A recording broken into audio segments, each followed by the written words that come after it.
Sometimes people forget that literally who you date, who you marry, can derail everything, or it can completely bless and complete everything. The question of dating and the question of who you're going to be dating and who you're going to get married to determines everything. There have been many people in the history of this world that have missed their purpose in life because their love life was such just a drag and such a terrible experience that it completely sucked up attention from everything else. I know stories like that. I've heard examples like that. And then there's vice versa, where people complement each other, where somebody can share a testimony and say, listen, man, I had a vision from God of what my life looks like, and then my wife, and for me, for example, my wife, if it wasn't for her, I would never be able to even reach where I am right now. She is the biggest blessing. We have the same vision. We have the same idea. She's strong when I'm weak, and I'm strong when she's weak, and it's the biggest blessing. All of my life stuff that I worry about has been blessed because she's with me. And you have all of these different moments, but one thing that you can agree on is that it is a huge question that determines so much, actually determines everything else in your life. You can have a great job, but if your marriage sucks, your life is hell. You can have all of the accomplishment and the love of so many people, but if your spouse doesn't like you or doesn't respect you or you don't have peace in the home, none of that matters. Nothing, it doesn't do anything for you. And so you can even know the will of God, but you won't live that out because you're constantly battling at home.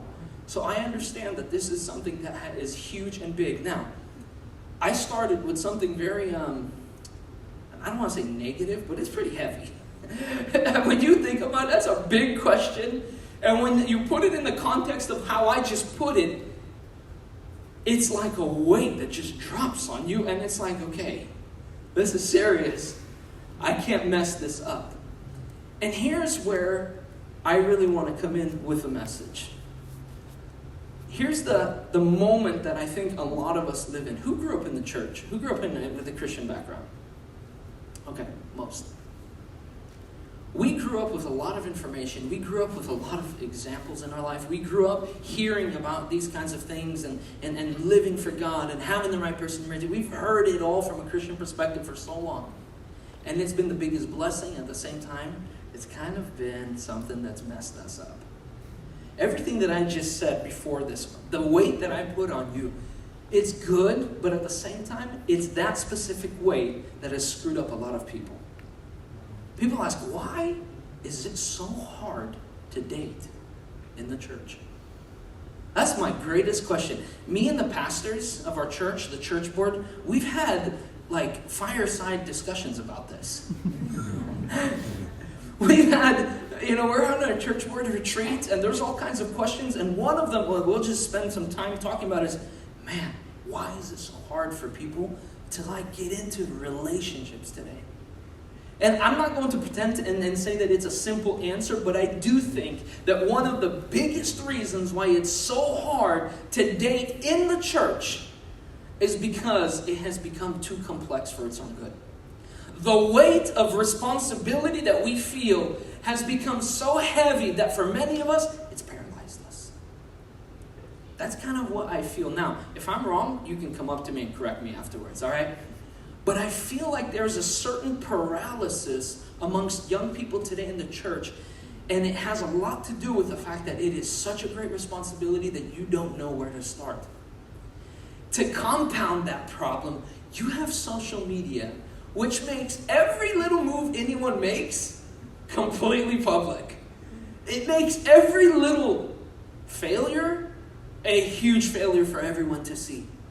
We are so interconnected in our life and in the visual part of our life where everyone sees our life for what it is, that it's now even a heavier weight.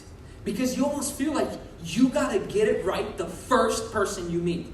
The first person you open your heart up to, it's got to be marriage. Because if it's not, everyone will know. Everyone will see the failure. Everyone will see the mistake that was made. Everyone can see all those moments. And the weight just becomes heavier and heavier, and the question becomes more and more complex until it's this weird, mysterious thing. It's as if we're trying to explore space, when in reality, this is one of the most normal things. And so the point of today is I want to take time and talk about specifically that. How do you start? What is dating? What is it? And how should it look like? And I think when we come onto one page and everyone here has a similar understanding of dating, it really can take the pressure off and the weight off so that we can just be natural. Here's the thing. A lot of what causes our hardships in dating is not natural. It is not natural. God wired us to naturally seek out a partner and to naturally come together. God wired us that way. He created in us the psychological background, all of the things that we need, even the concept of attraction and physical attraction. God has literally put into every person a mechanism for naturally coming together with another person. It is the most natural thing. And so if that becomes very difficult, then what is making it difficult is what is unnatural. And in this case, I think that the weight is what is unnatural. People have a huge fear of commitment. That's probably one of the big things that I've heard from some of the girls in this place. That people have a hard time with commitment. And why? Because commitment is such a scary word for some people. How many times have you heard messages like this? Hey, when you date, you don't mess around. You don't date to mess around. When you date to marry. If you're gonna date somebody, you better have marriage in mind. Who's heard that message? That's pretty wise, right? Nobody knows how to answer. What is he gonna say? I love everybody's eyes are like... It is pretty wise. But when it's taken out of context, it becomes literally an unnatural stumbling block for dating. Because it almost feels like if you're gonna date somebody, you better have a discussion about marriage on the first date. Like, that's the weight that is created. And it becomes so complex because it's hard to figure out what is the commitment level when you start dating. Everybody has their own experience. Everybody's heard a different story. How many stories we've heard of people around us, and they're all awesome marriages, all awesome stories, and we hear those stories. We hear, yeah, the first person I dated, I just knew she was the one. And they'll share how they came together, and all of it came together, and it happened, and bam, here's a perfect example of how God works if you allow God to be in charge of your dating game. And you have this story. But the thing that we miss a lot of times is that when it comes to dating, it's very similar to something that... Anybody read Calvin and Hobbes? Hey, can you put up that comic strip? Anybody heard of Calvin Ball? Anybody heard of Calvin Ball, right? You could just read that real quick to get context for what I'm saying.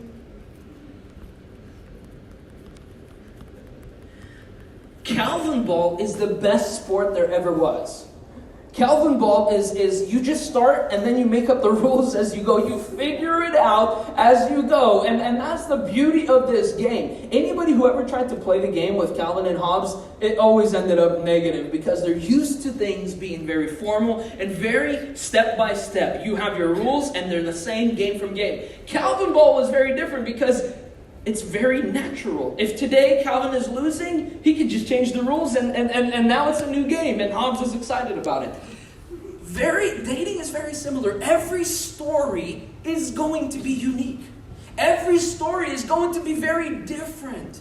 Not only that, every story is going to have both examples that are positive and they're going to have examples that are like, I wish I didn't do that. Or, yeah, maybe that's not the wisest thing. Because we're people. We're people. We're not perfect. But that's what makes our stories ours. I am proud of the story that I have. But my story is not an example for every person to follow. Because not every person is me, and not every person is going to be in the relationship that I was in.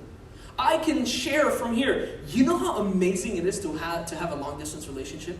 My wife's from the Seattle area. It was amazing. When people just get so into the fun of things, when they're dating and they see each other every other day, I only got to see my wife once every month and a half.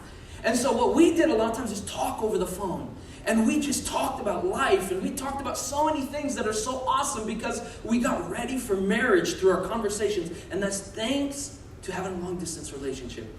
That's awesome. I can praise that. But is that the truth for every situation? No. I've talked to people who've had long-distance relationships, and they said it's from hell. Like literally, the devil was out for them. It was horrible. And that's also true because we're not talking about a truth of the gospel here. We're talking about life and the uniqueness of every person. And so we have to understand that every story is different. We can't compare our stories. We can't compare our things. We have to go at it naturally. And here's where it gets scary. Going at it naturally is a lot scary because it takes a lot more risks. Following a set of rules. If I was to come up here and go, hey guys, I'm going to give you a 3-step plan. A lot of people would like that. Why? Because it's something to follow. And it's something that, oh, well, if he's preaching it from the stage, then it must work. And now we all can just follow this. My friends, that's not how it works. The most beautiful thing about a relationship is that you have your thing. And it was natural. And there's something nice, something negative. All of it combines into a picture of you and your relationship. I look back at my dating season. I look back at my marriage. There's so many negative moments. There's so many different things where it's like, man, if only I knew, I could have avoided this or that. And yes, that's true. But at the same time, you will never get me to say, if I was to be honest, you will never get me to say, I regret that mistake. I don't regret any of it. Because with Jesus, all of my mistakes were used to build me up, to learn, to move on. And so the whole point is we have to be comfortable with who we are and what story we have. That's the first thing to understand, because that has a lot to do with commitment. Do not compare commitment levels of every other person. Your parents, maybe they did have that kind of experience where they dated one person and they married that person. That's awesome. But that's one level of commitment. We live in a different world, and to be honest, I think it's nearly impossible to go with one person on a date and then literally be married to that person. For me, it took 2 people. I dated twice in my life. And you know what? Somebody else, maybe you dated more. The whole point is that you have to understand what commitment you're agreeing to. The word commitment has become holy, and it is.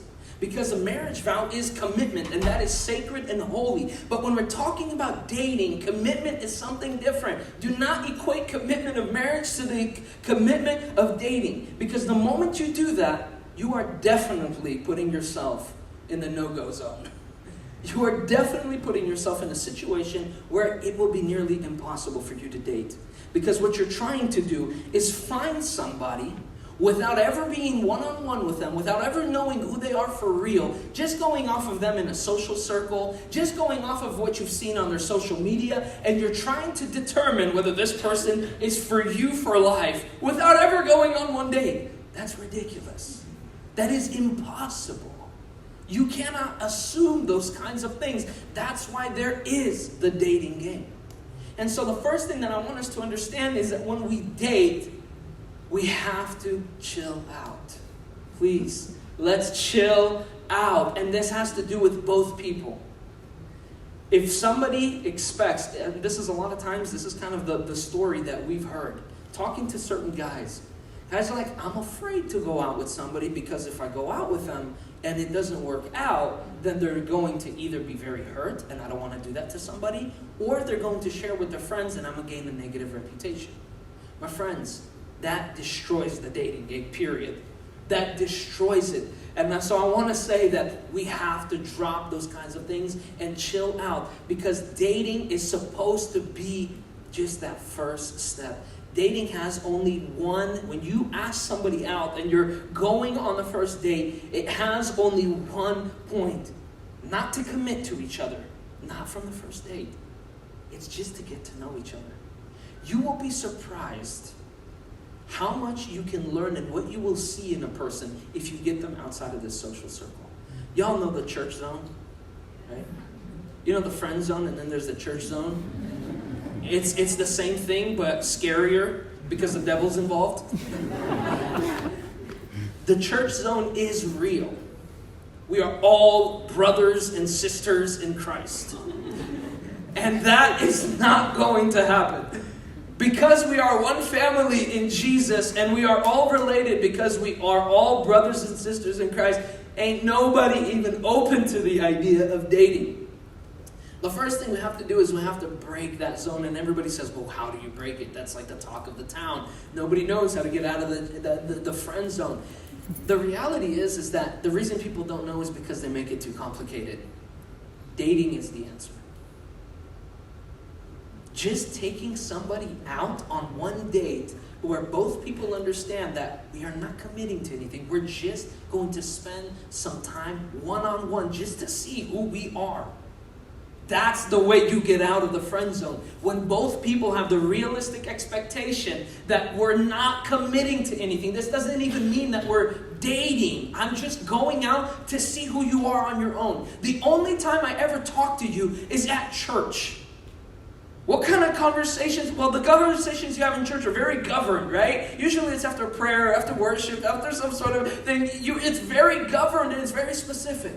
Usually when I've met you, I've only talked to you when you're around your friends or my friends. And that's what we start building. We build a persona of the person that we see based on those interactions, when in reality, you will never get to know who that person is. That's why there's so many experiences where guys come back and say, hey, man, I never saw her as somebody that had potential and for a relationship until some dude from another church started dating her. Why? Because that's the moment you saw her as an individual. That's the moment that you saw her as an individual, not in the group setting, a sister in Christ. You saw her as an individual. And so the way that naturally you see someone as an individual is literally take the risk, ask them out, and go grab some coffee and have a conversation. That's it. Can anybody say amen to that or no? Amen. Okay, very good. We're on the same page. So that, though, is not possible. Once again, I want to underline this. That will not be possible if people do not have the same viewpoint of what's happening on that day. That's why I said that this isn't about giving new revelations. This is about bringing awareness. If we're of one mind, it becomes easier. The awareness is this. If someone asks you out here, they're not committing to dating you. They just are interested. And in today's day and age, it's really difficult to have an honest conversation with people in any other way. In the past, it was easier. When you didn't have social media, when you didn't have things like that, people would call each other. I mean, right now, we don't call each other. We barely text. People send emojis to each other. Like literally, like right now, the whole thing, anytime any conversation is happening in a group chat, people don't even respond with agreement. They just say, they liked your comment. They don't even say anything anymore. They just like your comment and you know what they mean. The whole point is communication. When it comes to quality communication, it's getting harder and harder. That's why a first date is necessary. It's an opportunity. So both people understand clearly that, hey, there's some sort of interest here. And all that we're doing is just getting to see each other one-on-one and get to know if there's any even potential for dating here. If people understand that, it becomes much easier. And so for guys, it becomes easier, and for girls, it becomes easier. Why? Because for girls, a lot of times, the biggest thing is that feeling of rejection. And it is. Being rejected hurts. But when you understand that this is not a dating rejection, this is just a moment to try to get to know each other. That's the goal of this. It becomes much easier. And we all have to agree to it. That's why I'm happy everyone said amen. So we are, number one, realistic about it. Now, can I give you a couple tips about that first date? Actually, can I give you a few things about the first few dates that you have? This isn't just the first date. Usually it takes a few dates to have this kind of exploration moment. Number one, do not make it public. Please do not make it public. Can anybody else say amen?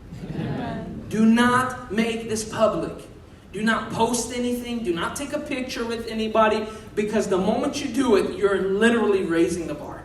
You're skipping this first step. You're jumping into some sort of awkward moment between commitment and a first date. Do not make it public. Number two, don't share the details with your friends. I know in books and movies and in all of the experiences everybody shares with their friends. Can I just tell you, this is between you and that one person. Your friend is not going to give you any tips that you don't already know. Your friend is not going to help you see something that you didn't see before. If you want to give a person a realistic chance, make sure it's between just you and them.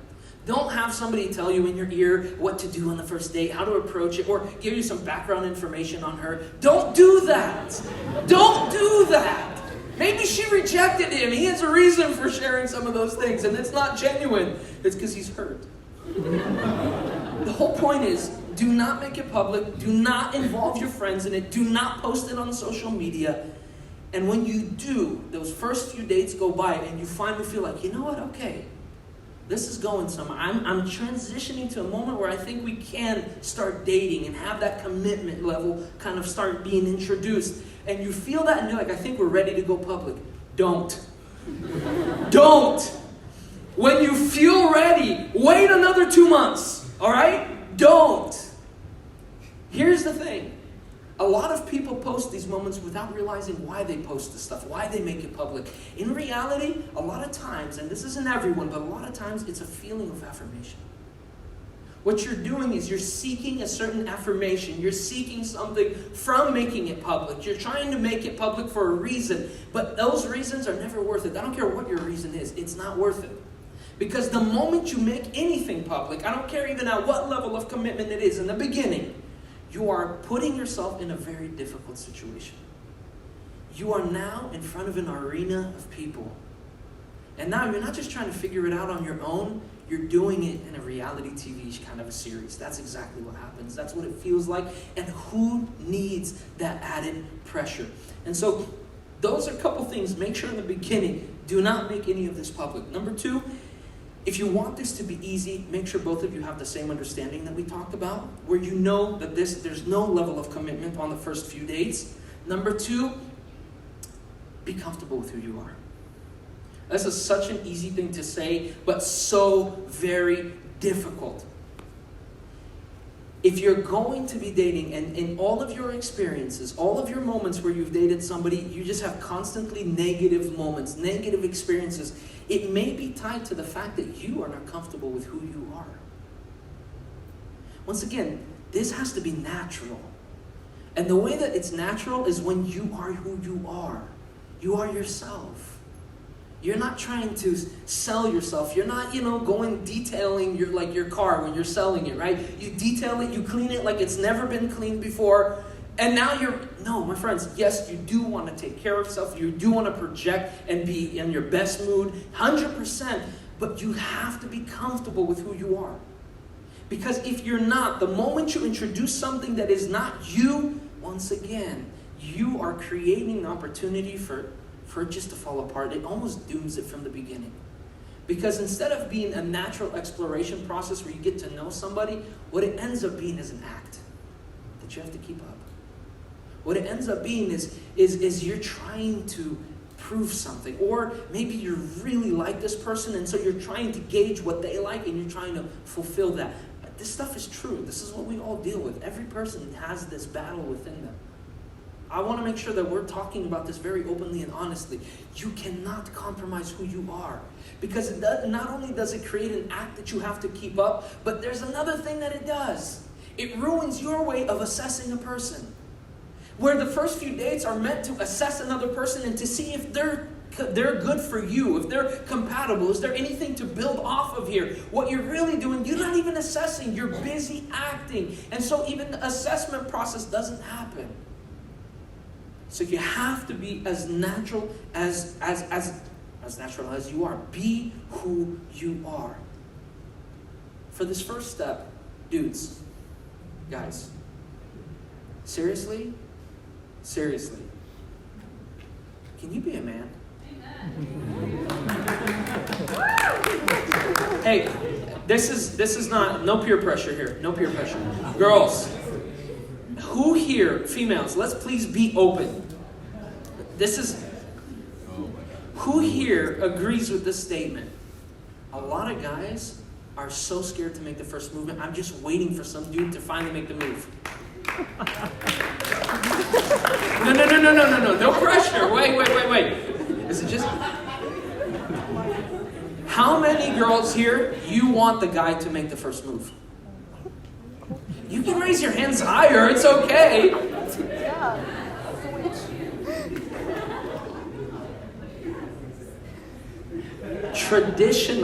Traditionally, men always pursued the woman.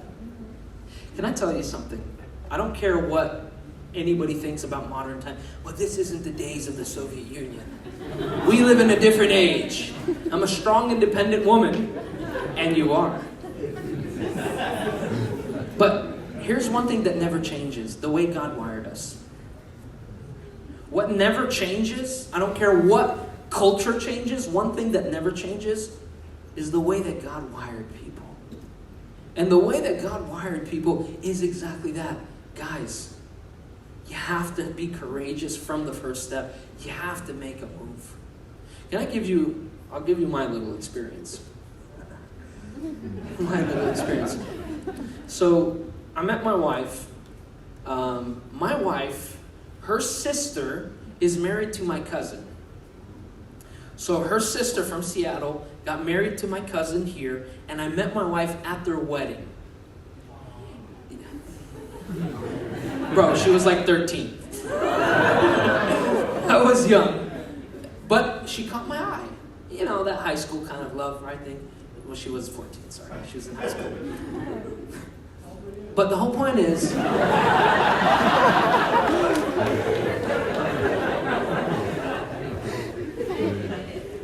So I had my eye on her.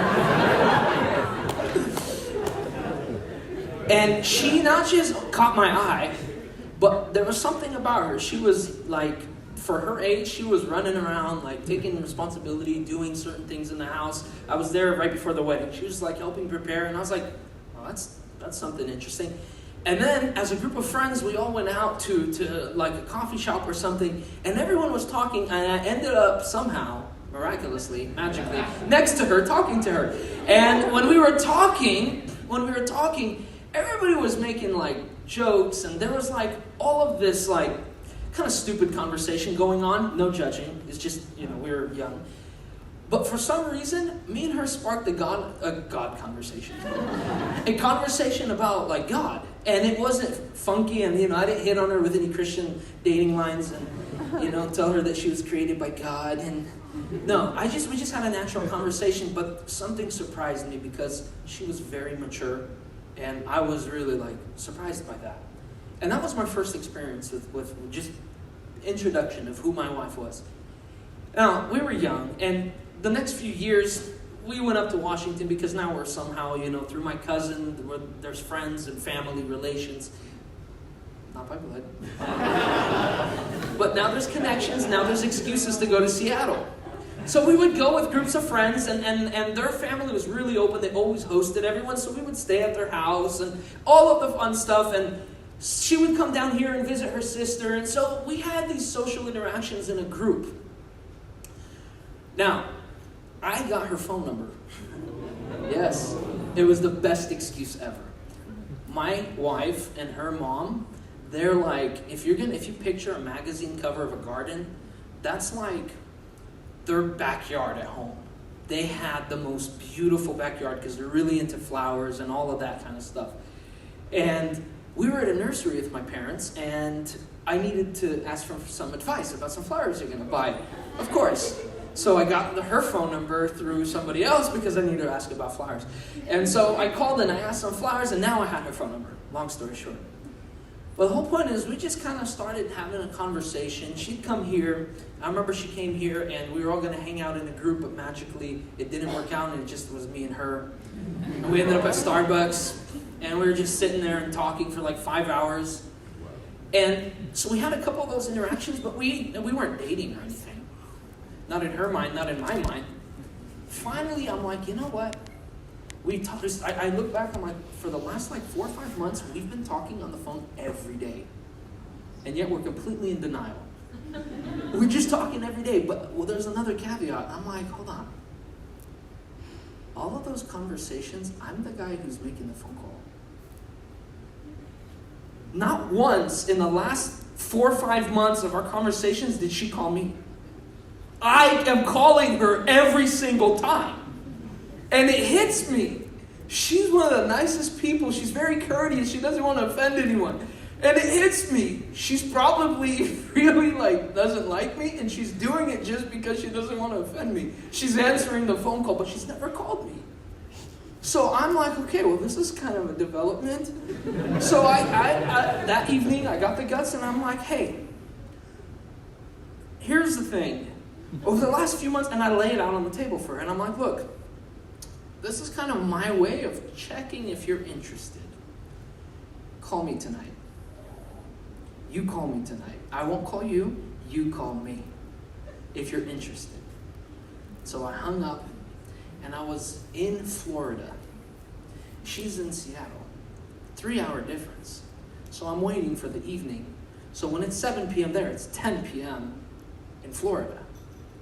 Fast forward to 4 a.m. in Florida. No phone call. No phone call. Nothing. Not a text message. Not a phone call. Just a loud message of rejection. I'm like, okay, 4 a.m. I'm like, I'm done with this. I'm going to sleep. I'm like, I am never calling her again. I am done calling her. I made it very clear, and I pretty much asked her out, and all she needed to do was just dial my number, and she didn't.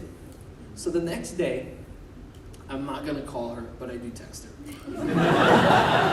I text her, and I'm like, hey, so what happened last night? And she said, oh, my dad needed to use my phone, so he took it for the evening to somewhere.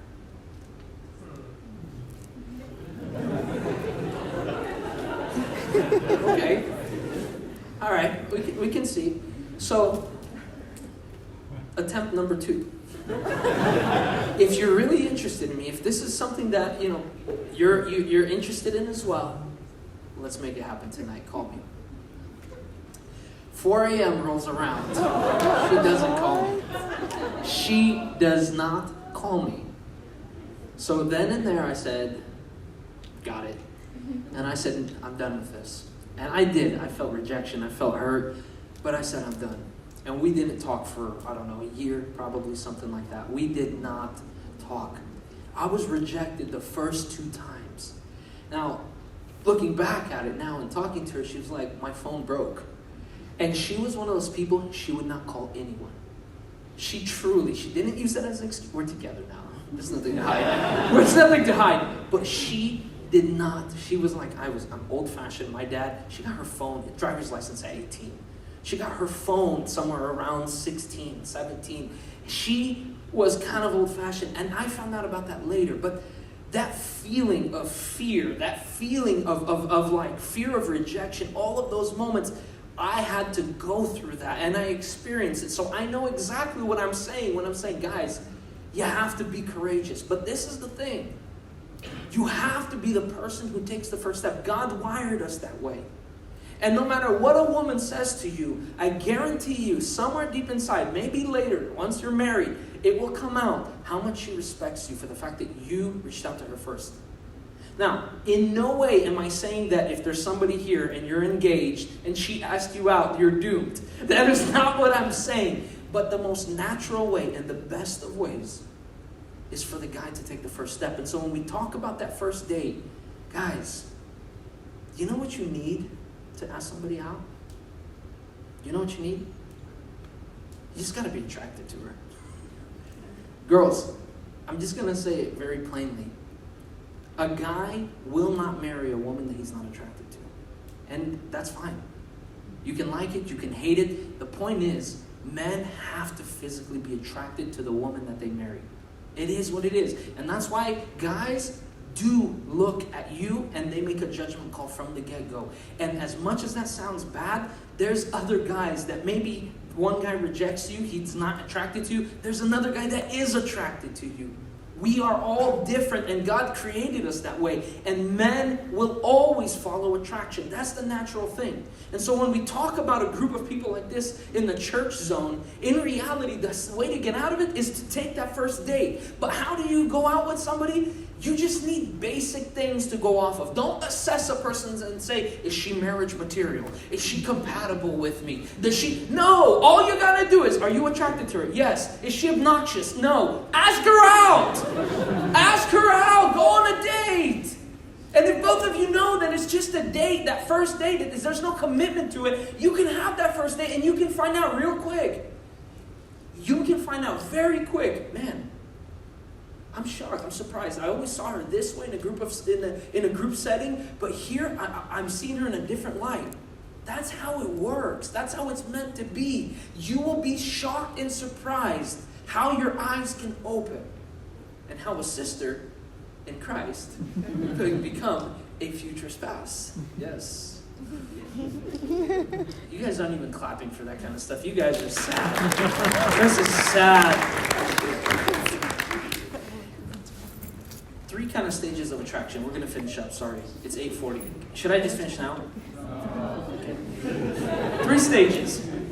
Number 1 is that, actually 4. First one is the one we've talked about over and over and over. Just take the first step. Ask her out. If she says no, it's cool. There was no commitment. There's nothing that was there. It's okay. If you don't ask her out, then maybe the one that's for you is not there for you. You will never have access. You'll never know. That's the first thing. Second step is if you are attracted, if you do start going on those first few dates, what you're doing is you're trying to basically get introduced to who she is on her own. And when you find out who she is on her own, and it's attractive to you, there's chemistry there, there's some sort of connection. We're not talking right now about life commitments. Do you have compatible care? What's your love language? You don't have to take the first love language quiz in your second or third date, okay? That's for later. Just basic chemistry. Is it there? Is there basic attraction? After your first, second, third date, are you guys still interested in each other? If you are, there's enough to commit to going and getting in some sort of loose, basic relationship. The first step of a relationship. Loose relationship is not a good idea. That was not what I meant. But in a relationship that has the most basic of commitments, that you know what? We are committed. After these first few dates, we're committed to try to see if we have the right things between us to actually maybe pursue a commitment together. That's what we are after. And if there's something to go off of, then you can move on to the second one. And the second level is where you start opening yourself up. I like how Pastor Sergei Vityukov, he had an example one time he shared this at a couple different services, and he uses this example a lot to describe the human heart. He says that the human heart is like the tabernacle in the Old Testament. It's a picture of the tabernacle. In fact, if you go into theology, there are places in Scripture that literally uses the tabernacle as a picture of the heart, as an allegory for the heart. What is this picture revealed to us? The tabernacle was a very unique place because it was where the presence of God was. The holiest, the most sacred place was in the middle of the tabernacle. But around that holiest of holies, there were different levels of access to the tabernacle. The most exterior area of the tabernacle, the outer courts, was open for anybody and everybody. Whoever wanted to come could come and be in that place. Now, if you wanted to go inside of it, inside the temple, sorry, I keep using tabernacle, inside the temple, there was now a place that only certain people were allowed into. There was a place where only men were allowed into, and they had to be in the covenant with God. They had to be Jewish. They had to be of the faith. No longer can the other people that are interested go inside. They can be on the outside, but they could never go inside the inner courts. Now, inside of that area was a place that was reserved for the priests, for the Levites, for the people who served in the temple.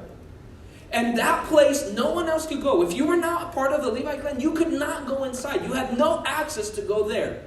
And then obviously there was the Holy of Holies. And only the high priest once a year was allowed to go inside the Holy of Holies. And the whole point being that it's an allegory for the human heart. The human heart is exactly the same way. There's different layers to who you are. There are the things that you show for everyone. That's that level that all of us see here. In a social circle, what you project, who you are in a social setting. There's that aspect. But there's something that if you peel that layer back, there's something that is more sacred that is right behind that. It's kind of who you are. It's your individuality.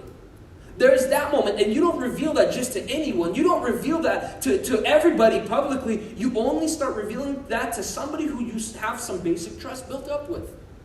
Now, if you go further in, there is an even more sacred part where you have to be very vulnerable to allow people in there. And there, the group of people that have access to that picture of you, to that exposure to know who you are, is even more limited. That's your family. That's people that are very close to you. That's your best of friends. And the whole point being that the more and more you go, the less access people have. When we're talking about dating, what we're talking about with that first step of just checking to see if we're compatible, if we have any chemistry, that's just allowing somebody into that first place. That's just allowing somebody to go from the outside where everyone's gathered together to come in to a place that is a little bit more honest and open. Not honest, more open. And then when we're talking about your first few dates and you have an agreement and you see that, you know what, there's stuff here we can pursue and see if we're compatible, what you're doing is you're now opening the door to something a little bit even more sacred. It is important for every person here. This is not just to women, this is to men as well. Do not allow everyone into the sacred part. Do not allow everyone to have access to the sacred part of who you are. There are different levels for a reason.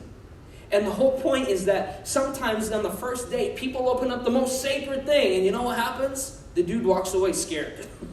Like, whoa. Or the girl walks away like, this dude was talking about marriage on the first date? Like, weird, man. Don't go into those levels. Let it be natural and let it take its time. And this is where I'm only, in this whole 3-week series, going to touch on purity, only this moment. You know, whenever we talk about dating, everyone always knows, oh great, another message, 3-week message on purity. Friends, this is the only time I'm going to mention it, but this is vital.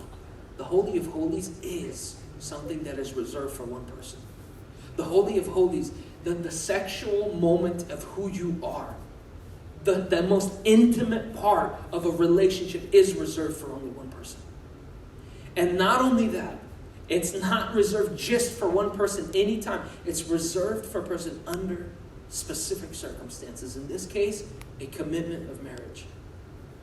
If you break that, you will have the same results but magnified as breaking any of the other walls. When you allow everybody to see who you are at all times, how do people suffer from that? That's where rumors begin. That's where so many problems arise because you don't have anything sacred. You don't have any value of yourself. Well, when you open up the Holy of Holies for anybody or for somebody who doesn't have a commitment to you, you are devaluing yourself in your own eyes. In your own eyes, you are completely showing that you don't have any value in yourself. You don't see yourself. You don't see the Holy of Holies of you as holy. It's just another room. And so I want to make sure that we understand that these moments are revealed in time to the right people and in the right circumstances. So, are we cool with that? Like, get that one out of the way? Because it got all serious all of a sudden. If you are somebody who has crossed those lines, if you are somebody who has suffered through those moments, I do have to say this right now. There is a different hope. There's a different picture of what maybe you're feeling even as you hear what I'm saying. God loves you. God can restore you. God can heal you. And you are not second rate. You are not second rate. You're not somewhere down there. With Jesus and with the blood of Christ and with what the power of Jesus' blood and sacrifice, you are completely worthy and beautiful, and God can completely restore you. Amen? Amen. Amen. So make sure, if that's something that even God is speaking to you about, make sure to take that, to grab a hold of that. So, if you have that basic chemistry, now you can move on to the part. I'm just going to hit a couple practical moments so we can finish. Now you can start talking about some of the personal moments. You can start opening up about your views on life, about the goals that you have, sharing a little bit about who you are.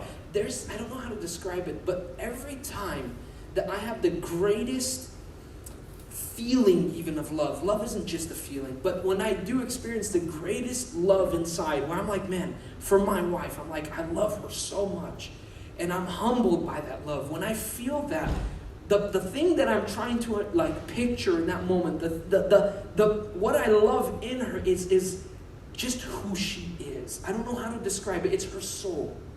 I picture her almost the way that God looks at her, as a creation of God, unique and crafted by the hand of God, and given value because she's in the image of God. And there's that unique pureness of who she is, outside of all the bad habits, outside of all of the other things that I can see, but just who she is, her soul, her individuality. When I am overwhelmed with love, I'm thinking of that. I'm thinking of her. And so when we go into that next phase of dating, when you start revealing your goals, when you start revealing your views, when you start revealing a little bit about how you see the world, how you see relationships, you are slowly allowing a person little glimpses into your individuality, who you are. And you should never apologize for what you showed them. Never apologize. This is where it hurts the most, when you reveal something of yourself, when you share a goal and someone laughs in your face, or someone rolls their eyes, or someone goes, okay, I know it's painful, but never apologize for who you are and who God has made you to be. But when we share those moments, what you're doing is you're starting to share the things that actually matter. When I made a decision to ask my girlfriend to marry me, it was literally 4 months after we started dating. 3. We started dating at the end of March, April, May, June, July, 5 months. Beginning of August, I asked her to marry me. But I made that decision months before. I made it a few months after we started dating. How? We were sitting and we were talking. Now, I knew her obviously for many years through interactions, but now we were dating for a few months where we were sharing our heart. And I shared with her what I was going through in that moment. I was young, I was stupid, nobody took me seriously, but in my heart, I had a call on my life to live my life for God. In my heart, I was doing business in a small scale, but I knew that that wasn't for me, and I was like, I know God's calling me into ministry. And I remember sharing this with her, and she looked at me, and I saw that it connected. And she shared about how God placed in her heart who she is.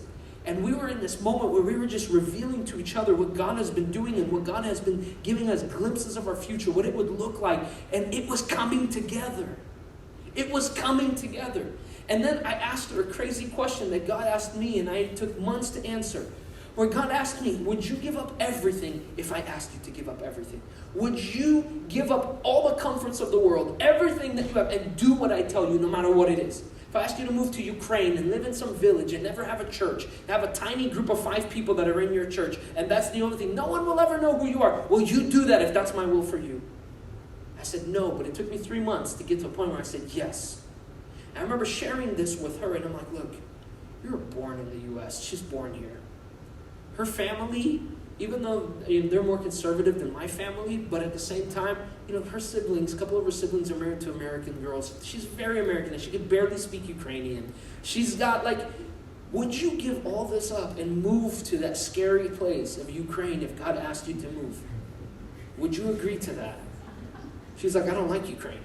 I'm not interested in Ukraine. But I know one thing. I would do whatever it takes to serve God. It wasn't about would she go with me. No. The part that just connected 100% and was my final kind of answer that this woman is for me. We're going to live life together. Was when I saw that her heart for God, matched up exactly with the level that I had for God. And she said, I would do it if God asked me to do it. I would do if that's what God wanted. It had nothing to do with following Ed or something. No, she had that between her and God. And when I saw that that was her heart, and I saw that that compared to mine, it was just perfect. It came together. And so you start sharing those kinds of moments somewhere in the middle of your dating process. You start sharing those things slowly. And it gets to different aspects. There's the other part, compatibility. We started talking. I remember a pastor saying, hey, when you are getting ready to decide if to marry a person, don't just focus on the spiritual stuff, the stuff that I just shared. But also make sure to take some time and to figure out what a person wants to do for fun. What are their hobbies? How do they have fun? What do they do on their off time? What makes them go, man, that's going to be exciting. Look at that and see if it's compatible. And I remember thinking, that is so not spiritual. But then it hit me how important that is. And now every day it's even more, completely proven to me that that is so important. Why? Because if I like to have fun by going out, hiking or hanging out with people or going out, being in a social setting, being where it's loud, being around other people, but she has fun when she's sitting at home with a book and a fire, and that's like her thing. She's not very social. She's not... Do you understand what marriage is going to look like? Just stop for a second. Do you understand what marriage is going to look like? When you're going to be married and you're going to be working like a dog, you're going to be working, your schedule's going to be busy, you're going to have kids, you're going to have a crazy busy schedule. Do you understand that one of the most sacred moments in your everyday kind of weekly life are those few times where you have just time off, just time to relax, just time for yourself?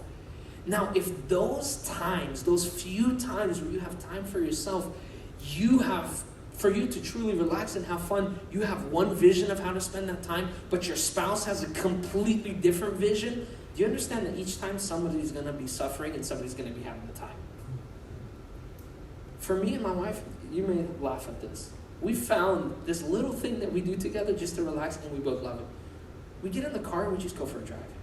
Turn on the music, have to stop at Pete's for her, of course. And she loves coffee. And we just go for a drive. We just go out to Loomis, we go to Auburn, go wherever, we just go for a drive, and we enjoy it. She's not just along for a ride like, oh gosh, I mean, if we were in a Corvette or in a Hyundai Santa Fe. No, we love it. We love just looking at nature. We love taking little walks somewhere out there, stopping, grabbing coffee, just enjoy. Those are those moments. And because those things are compatible, it works.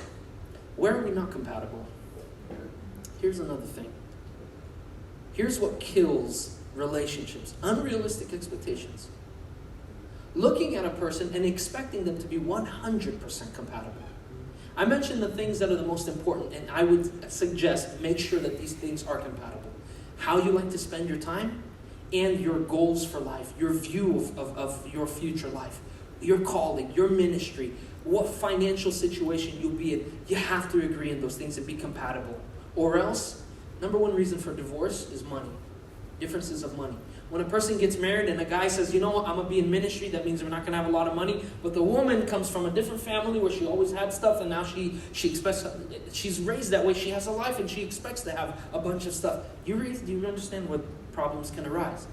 But here's where it becomes unrealistic. A person will never be perfect. Is there such a thing as the one? Huh? Is there such a thing as the one? You have to say it that way too. There isn't. I'm sorry. I don't care what your opinion is. I'm just sharing mine because I have the microphone. There is no the one. There isn't. There are people that are better for you, more compatible with you. There are people who are going to be a blessing in your life, and there are people who can destroy your life. And it's a scale. But there isn't the one. What if the one doesn't follow God's plan and doesn't go for you? That sets off a chain reaction. The whole world's screwed. I mean, literally, that's what... The whole point is there isn't just the one. But there are people that are more or less compatible. But you will never find someone who is 100% perfect. Never a person who is 100% perfect. Here's where you're not compatible. And you've heard the concept of opposites attract, right? You have people foaming at the mouth saying that's true. Somebody else foaming at the mouth saying that's not true. That's kind of the cool part, is the fact that you have people foaming at the mouth sharing both of them. It works both ways. Me and my wife are completely different human beings. She is organized, I am not. She sticks to things and gets things done. I like to get things started. But I'm not very big on getting them done. She likes things organized and clean. I'm not. We are very different, and we drive each other nuts, especially in the beginning of our marriage. But somewhere, we understood that our differences were the biggest blessing that we had in our marriage. Why? Her differences, when we understood that truth, her differences were a blessing because they balanced me out. She made me a little bit more organized. She made me a little bit more committed to getting things done. And you know what? We did that together. We've balanced each other out. That's a blessing, the way I see it. It was hard. It was difficult, but in the end, it was awesome. You will not find a person that is completely compatible. I stop and think, if I would marry somebody like me, Oh man. Life would suck. It would be horrible. We are different, and that's okay. You cannot judge people and expect perfection, okay? Should I just finish up? I should finish up. Stand up. I got about 5 more minutes.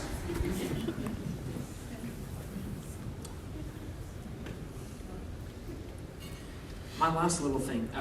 Sorry, there's so much to share. There is so much practical stuff to share. But one last little thing. Learn how to break up. Yeah. No, seriously though. It's not a joke. Learn how to break up. Breaking up is not what anybody has as a goal in a relationship, but in reality, it is nearly impossible to have the first person you date be the person that you will marry. And so, if you don't cross lines that you don't have to cross, if you keep things the way that they're supposed to be, if you don't allow people too far in too fast, it becomes easier to break up, but it never is easy to break up. But here's the thing, when we all have the same views on this, when we all have the same views that our goal is to find somebody to live life with, and if it's better to go through a breakup in order to have somebody that you live life with, if both people understand that, you can break up with respect. You can break up with respect. Why? Because for me personally, no matter how hard it would have been for my wife to come to me, not as a wife, but as a girlfriend, and break up with me, no matter how much I would respect her for it. You know why? Because she understood that this relationship would get in the way of what God had for us. It would be better for me if we were not together. We have to learn how to break up properly, view that moment properly, and do it with respect. Please, this is the last one. Respect. I almost sing the song. No, seriously, no. Respect is huge. When people are breaking up, I understand they're breaking your heart. I understand it may come out of nowhere. But do you understand that if they would have somehow forced themselves to stay with you, even though their heart is on the out, they would be disrespecting you even more? They would be ruining their life, and not just their life, but yours as well. Learn how to view it properly and do it with respect. Because if you don't, then that's where it becomes hard to date again. So please, learn how to break up. I feel like I didn't finish, but it's okay. All right? Can I just pray for y'all? For us? Yeah? Lord, we just